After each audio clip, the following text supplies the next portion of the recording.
Good morning, everyone. Welcome to Fuel for Success, episode 224 on this wonderful Tuesday. And forgive any noise in the background of snow plows plowing. We didn't quite get the snowstorm. The panic mongers were propagating the rumors. However, we did get some snow. So, could have been worse. So I'm pretty happy about it. And only took me, 3-4 minutes to clear off the car this morning before I took my daughter to school. How are you doing this morning, my friend? I am blessed, man. I am blessed. I just cannot relate with that lifestyle. But I remember it from way back, actually. My excuse me. I don't think that people realize the power of deadlines. And I know today's our life coaching and motivation day, which is where we really slow down and really focus on helping people with some life skills or things to help them live a more successful life. And that is deadlines.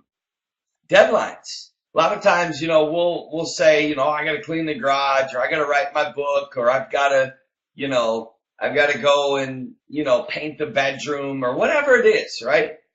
I believe in the power of putting a deadline on something and saying, okay, by 4 o'clock, Friday, November 22nd or 21st, whatever it is, I'm just throwing it out there. Sure. I'm going to have this done, And I was teaching this to Caleb actually last night because he's actually writing his first book, man. I'm excited about it. So very cool. I said, listen, let's do this. Let's set a deadline of when you want to have it done by. And that way you know how much time you need to work each day to get the job done. So I think in every area of your life, just remember the power of setting a deadline. Don't have goals without a target finish. So, okay, I'm going to have it done. And I don't believe in saying, I'm going to have this done by the end of November. I mean, be specific. Day, date, and time. What about you? Have you found this to be helpful, Mike? I know you're pretty deadline driven yourself. I like that. I'm fond of the Douglas Adams, who wrote The Hitchhiker's Guide to the Galaxy, said that I love deadlines. I love the whooshing sound they make as they go flying by. No, just kidding. It's funny, but it's a funny quote. As a software developer, as a tech entrepreneur, all those sort of things that I've been involved in most of my life. Deadlines are really the bread and butter of making things happen. And if you've ever worked in any sort of project management systems, you know that it's all based on deadlines. And what happens is that and this is true in a project, but it's also true in life, is that when deadlines slide, if you miss a deadline, there's a cascading effect. And what happens is things begin to pile up against a wall somewhere, whether that's a real or a virtual wall. So the more the more we miss deadlines, the more that things begin to slide out and slide out and slide out. You can see that visually, in like Gantt charts and so forth if you're into project management. But that happens in real life. I mean, there's things that I'm actually we've got to leave for New Orleans tomorrow. We get to leave for New Orleans tomorrow, but there's a bunch of things that I was supposed to get my hair cut last week. It didn't happen. I need to set a deadline. My deadline is today at 4 o'clock.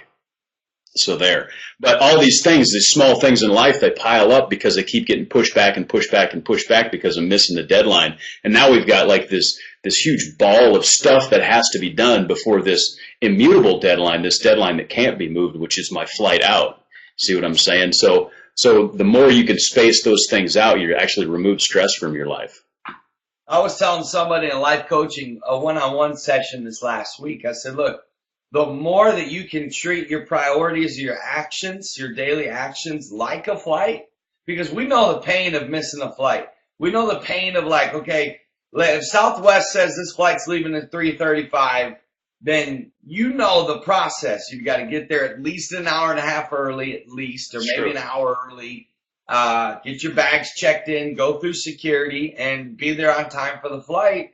There's no like, you could come to the flight, you can come to the gate and give them 10 of the best reasons why, can you do me a favor and have them turn the plane back around, and they're not going to do it, right? Or even, listen, I've gone at times and the plane is still there. But because you weren't there 10 minutes before departure, I mean, the plane's still there. It's like sitting right there. They're like, I'm sorry, you'll have to wait for the next flight. Like, and that's just, you know what that is? That forces us to make sure that as busy as we are, we make that deadline. Our life has to become the same way. And you know what? Tell you another thing that drastically changed my life is I do write out all of my actions, and I used to just write them out. Now I literally schedule the exact time that I'm going to do that action. It changed me because the more schedule driven you become and the more sacred you treat, you can't just say, oh, well, I'll just, let's say I'm going to get my oil change at 10:15 or whatever. For example, my son's got like a deal at his school at 10:15 today that I want to be at because I've got the privilege to go and then take him to lunch afterwards. So those are like things that you don't say, you know what, I'll get to that later, right? Somehow our priorities and our urgent actions, exercise, writing that chapter in the book, making those 10 phone calls, they've got to become sacred. But not only that, they just can't stay on a to-do list. We've got to move them over into a schedule. So, okay, you know what? At 11 o'clock, this is when I'm going to do this. At 11:45, this is when I'm going to do this. And literally, Mike, when I took all my to-do lists and I put them on an actual scheduled time of when I was going to do those actions, changed my life. That's how I was able to start getting more done. I like that. So I like also your allusion to a flight, because that infers an immutability or an unchangeable nature in the schedule and in the deadline. And as long as we, treat deadlines as though, like the quote that I said, where, you just sort of flippantly say, oh, it's a deadline, it's no big deal if it goes by, and we'll just change it and move it. As soon as you do that, then actually your deadlines cause more stress in your life and cause more difficulty than not having deadlines in the first place. So that's why it's important to make them as immutable as possible. Clearly, things happen or whatever, but just like people actually miss flights. But that needs to be, the extreme exception rather than the rule. Yeah, absolutely. And you know what? It is the more sacred, and this is what I teach people. I don't have a to-do list. I have a must-be-done list. So for me, it's psychological. I play a lot of games up here. I have a lot of fun with this. So I treat this list. This list for me feels very sacred. Like I even say, now if I put you on this list, that's a privilege. This is sacred here. If you little action, if you're lucky enough to get on my must-be-done list, then you have just won. You are lucky. This is like, it'd be like if you got let's say you scored a lunch with, Bill Gates. This is like, wow, don't miss that lunch. Don't miss that opportunity. So for me, I had to create it up here, make it more psychological and say it's a must-be-done list, and I would be intense about it. I would literally hold myself. I had to say, okay, I have a master to-do list. I really do. I mean, it's got well over 100 things on it right now. What gets on my daily must-be-done list, to me, is like law. It's religion. It's sacred. It's holy. There's intensity attached to it. There's no way of going to bed. Like, that's how it's got to become. And this is what separates the procrastinators from the doers. I like that. Hey, I didn't give my spiel here already. Today, of course, is Tuesday, so we're talking about life coaching and motivation. And if you're watching live, by all means, ask questions. Tommy's already asked a question. We're going to get to that in just a second by typing in the chat box or click on the submit question. And we'll get to that question as soon as possible. If you're listening later on iTunes or watching on YouTube, you could actually even type a comment in on the YouTube link there down below, and we'll see that and get to that question as well. If you have a question, you could submit it that way. Or you can email us, mike@mattmaddox.com, or text us 727-341-5599, and we'll get those questions on a future episode. So by all means, go ahead and do that. You could actually even call that number and leave a voicemail, although text is quicker. So There's about 2,600 ways you can ask us a question, so what's stopping you? And speaking of questions, Tommy is asking, any tips for two people with different priorities meshing schedules? For example, spouses working in different businesses. Great question, Tommy. Your thoughts on this, Matt? Well, mine would be working with my son's mom's schedule. You know, we share parenting. I travel. He has baseball. There's church. There's so many things going on, from missions trips to our business to, I mean, it's just, you all know, life is busy. I guess the only tips I can give, Mike, is nothing beats clear communication, nothing beats planning ahead, and nothing beats, living by a schedule. I guess that would be my quick tips would be plan ahead and communicate and have meetings. Now, you said for spouses, so I would say a married couple would be wise. A married couple would be wise to sit down every Sunday night and plan their week and really take a look at this. You see, I continuously look at my calendar. I look at my calendar 2 to 5 times a day, even if just to look at it, just to like scan it and just double check and really get it deep in my mind and in my subconscious of what's coming up, because there's so much to plan for, so that's what I do. I'm a big believer in planning together at the beginning of the week. I mean, it would be fun, it would take less than an hour. Sit down with both of your calendars and figure out, okay, little Johnny's got soccer Thursday, but yet I've got a big meeting at work, but she's got this, and figure out, okay, does this mean we got to have our nanny or, somebody pick them up or whatever it is, so right. Don't be a fly by the night, fly by the seat of your pants. Don't be a reactionary person. Grab control of your life. How do you grab control of your life? Is by planning it out and like getting out, using life like a steering wheel. Don't be the passenger of life just sitting in your car. Like if you sit in the car, you're at the mercy of whoever's driving. Like you need to take your life and treat it like life is your steering wheel in a car. You grab it and you steer it and you go where you want to go. That would be my tips, Mike. Just basic communication, planning, and living by a schedule. What would you say? Well, definitely you want to leverage technology as much as possible. And don't expect technology to be a substitute for effective communication, like live communication, but at the same time, leverage it. I mean, you can set up a Google Calendar, for example. Each of you could have a Google Calendar or several of them, and you can share them so that you can see all events from everybody's calendar all at the same time. That's a help. My wife and I do that. But don't rely on that as the only method of communication. To do that is a big mistake. I like the idea of having a weekly meeting. If you're in business with a partner, you wouldn't, dream of not having regular tag-ins to figure out, scheduling and what everything's going on. So it's really no different in any other relationship. So, use technology, leverage that as much as you can, because that's going to, solve a certain percentage of the conflicts and allow you to, not conflicts, but scheduling conflicts is what I mean, and allow you to, maximize some time usage there, and then also integrate, of course, live communication, because there's no substitute for that, for sure. I want to pull up this question. I appreciate the suggestion for Google Calendar, because Mike, Google Calendar is powerful. Everybody that, like, your kids could access it from their phones. Everybody can access it. So it's one place to keep the family calendar. I think it's a great idea.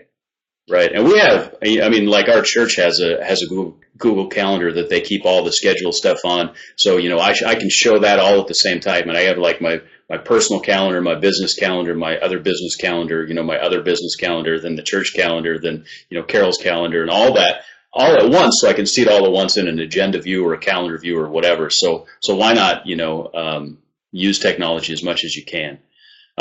Jumping quick, great question from Christy here. She works best under pressure, but what can she do to force herself to do it instead of waiting for the pressure of a deadline to activate? And so my interpretation of this question, and let me know if I'm off base here, Christy, but sometimes when we have a deadline, let's say I have to have a project done by, December 15th, which is a little over a month away. A lot of human tendency is to sort of wait until that deadline gets closer and then have that pressure to force me to meet that deadline. And how can you sort of stretch out or distribute that workload, over the entire time? Yeah, I mean, at the end of the day, I get this. I mean, a lot of people are wired this way. A lot of people have habitually become like this out of habits and I wouldn't even say like it's necessarily a bad thing, except because it's actually not good for your health to always go into that fight or flight stage or that adrenaline rush. We get addicted to the adrenaline rush, but it's not always actually healthy. So I would say the only way around it is just to plan ahead and instead of waiting, make yourself do it each day or do it early or start challenging yourself.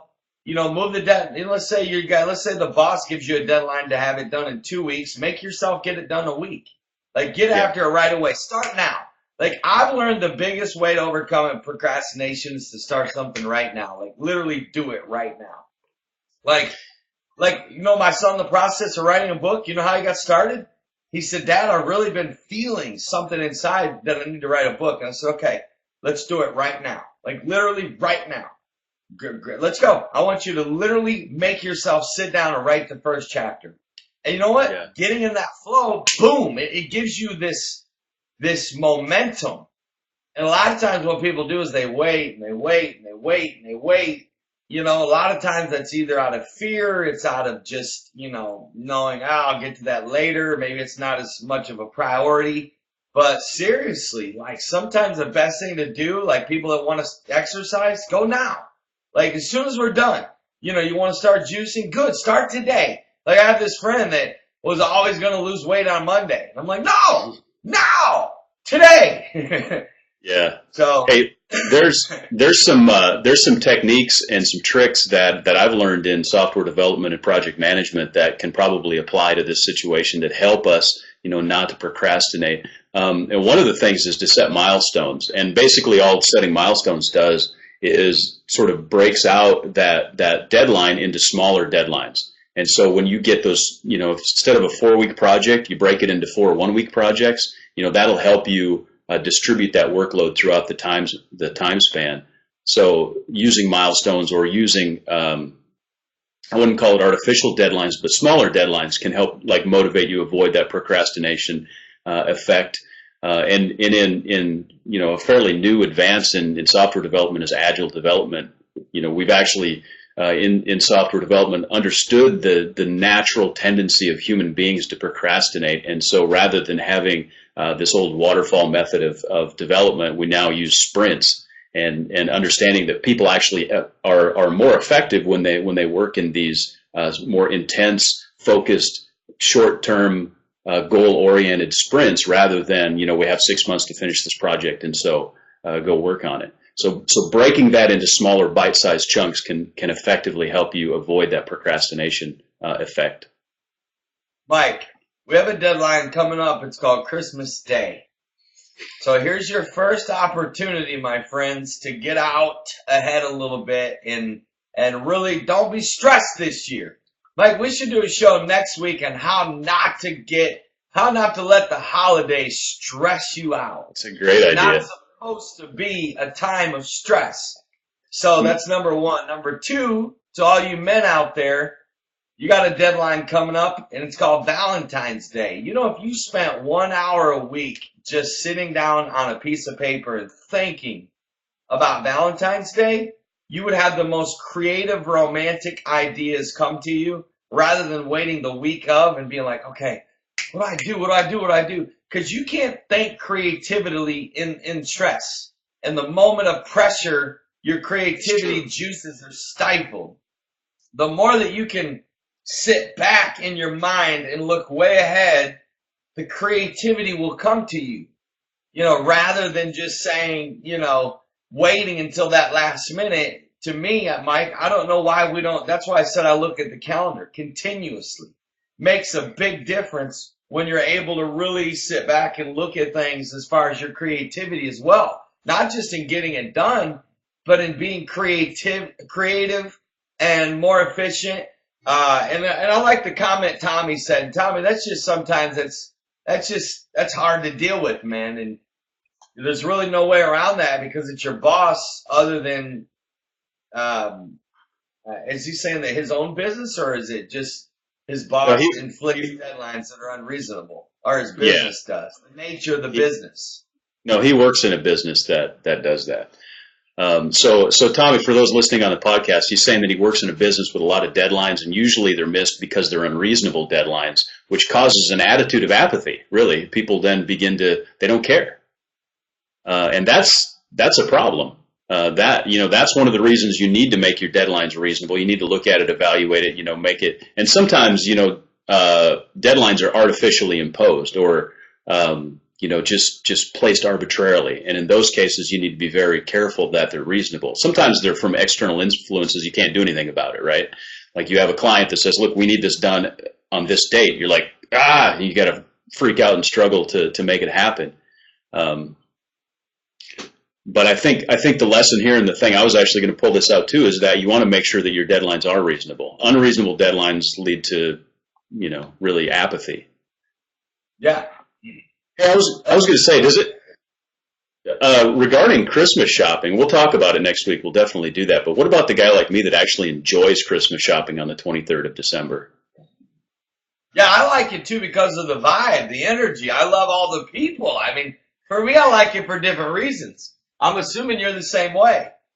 I like the challenge, right? It's like, challenge, You like the adrenaline, right? You love the rush, man. You love the thrill of, can I do this? Yeah, pretty much. Although I am getting to the place where I really,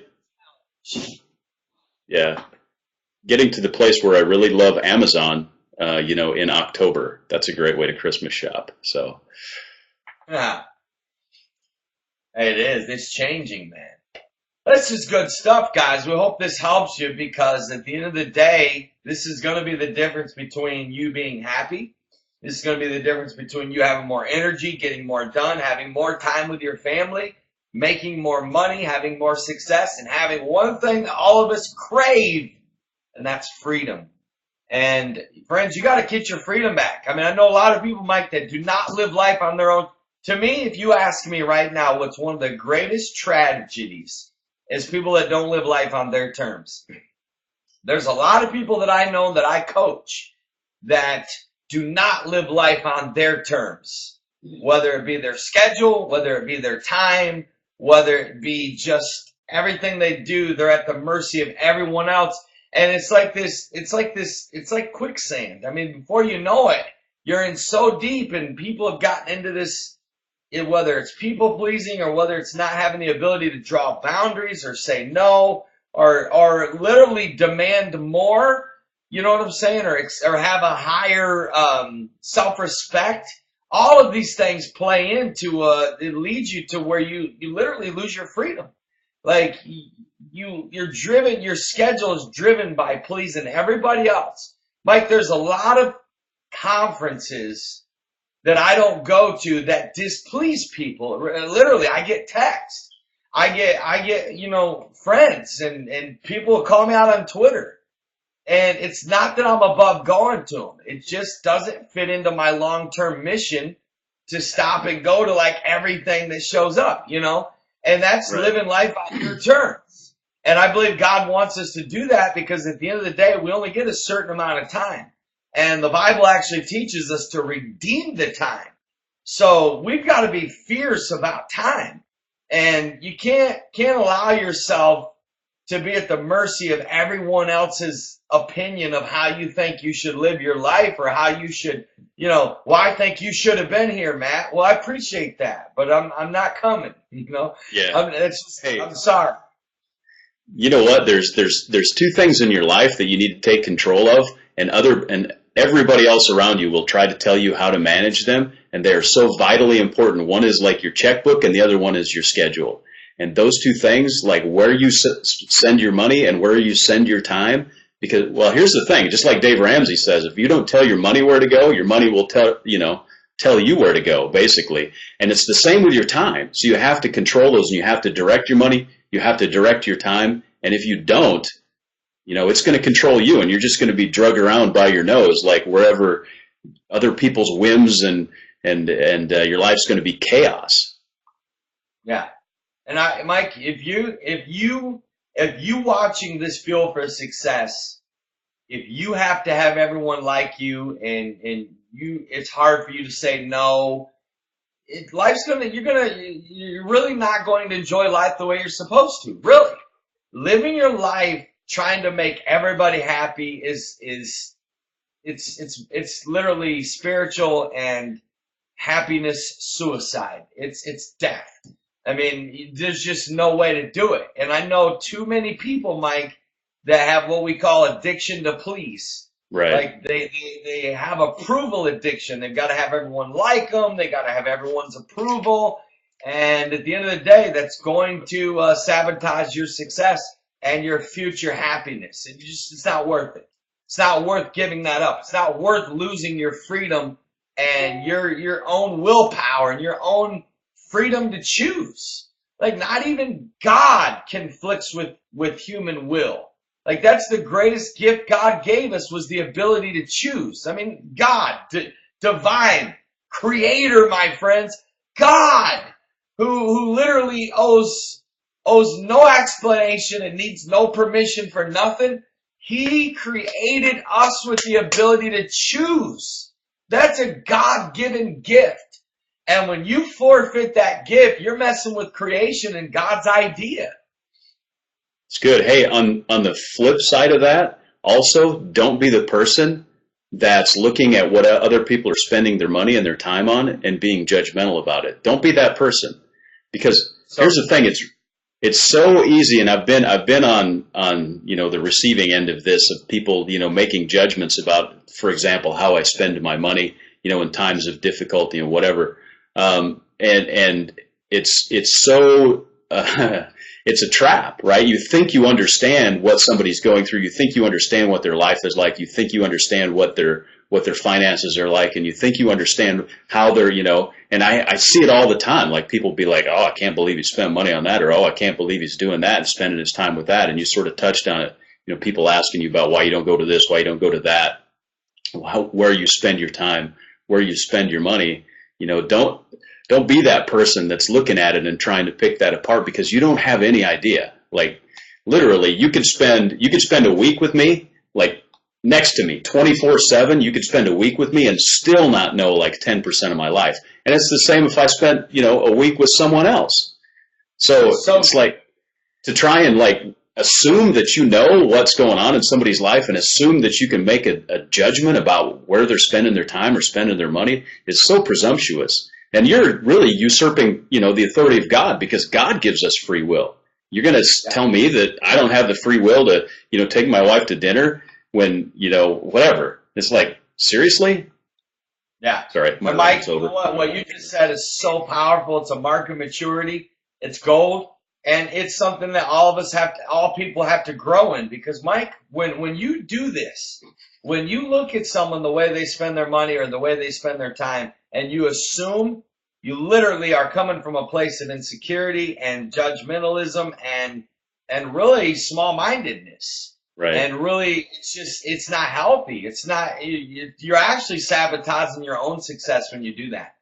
And that's just good, Mike, and I believe in that wholeheartedly. So take that to heart, my friends. There was something I was going to share, and it just slipped my mind, and it was good, but I'm sure it'll come back to me. But no, Mike, I like that right there, and that's so good. And clearly, because of my analogy, I have to take Carol to dinner tonight. So I'll figure out where we're going to go, Carol, and I'll let you know later. So, yeah, because that's the way you do it. Hey, you know what? This just struck me yesterday. I'm picking up my daughter from school yesterday at the high school, and we got ice and snow yesterday. And I drive through the parking lot to pick up my daughter, and there's all these girls scraping their car windows, and all these slacker guys just walking past them, and I'm going, yeah, they don't want dates. They don't want girls. What is wrong with guys? You idiots. Yeah. whatever. It's a sad day, man. It's a sad day when they let that happen. Oh, you know what I was going to say, Mike, and I agree with you. 90% of people that maybe see me from a distance may not agree with the way that I live my life. In fact, I know they don't. And I'm okay with that because last night, Caleb looked at me and he said, Dad, you're the greatest dad in the world. And he didn't just say that in passing. He said it and meant it. And when he said that, honestly, Mike, and I know you feel the same way, I've succeeded. Like, I am as cool in my own skin as I've ever been since I was born. Meaning, hearing those words right there is my life's mission. That is what I live for. That's why I do my entire schedule. The way I run my life revolves around those words right there. So at the end of the day, Mike, when I die, he's going to be affected the most. All these people that we spend trying to please aren't even going to come to our own funeral and maybe not even send a card to our family. That's exactly right. You know what I'm saying? So, like, to me, I am so cool with disappointment. I don't do it to be a jerk, but I honestly, I'm shooting straight. I don't care. I really don't care. I'm living for one thing, and that's God and my son and Mission 25. And the other thing that we're doing. 4 things. Awesome. Hey, thanks everybody for being on the show. My wife would go number 2, but she's not here yet, so she's coming. I got you. There's a gap in there waiting. God's just got to fix me first. I mean, she's out there. God's just saying, look, still got to work on you, bro. You know what I'm saying? I'm praying. I'm like, Lord, send the right one. And he's like, yeah, I will. She's out there, but I got to fix you a little more here first. No, it's all good. Hey, Mike, we love you, man. Appreciate what you had to share today. Some really good content. Thanks, Matt. It's been fun. Enjoy it. Hey, everybody that comments on the YouTube page, thank you so much. Love the comments. We'll reply as much as we can. And thanks for watching. We'll be here tomorrow morning, 9:30 a.m. Subscribe to our iTunes podcast or YouTube. We're mad at you right now. Me and Mike are going to be mad at you the rest of the day. We're not gonna like on anything you post, and we're not gonna retweet you because we're mad at you right now. But we'll be over it tomorrow. We're gonna pout for today. So, but we'll be back tomorrow morning with our show on spirituality. It'd be great to see y'all tomorrow, and y'all have a blessed, awesome day. Matt, we'll talk to you soon, and love you. Soon as tomorrow morning at 9 a.m. Can't wait. Love you guys. Mike, we'll be together Thursday and Friday for our shows. Thursday and Friday. It's going to be awesome. Enjoy your life. Enjoy your day, my friends. See y'all.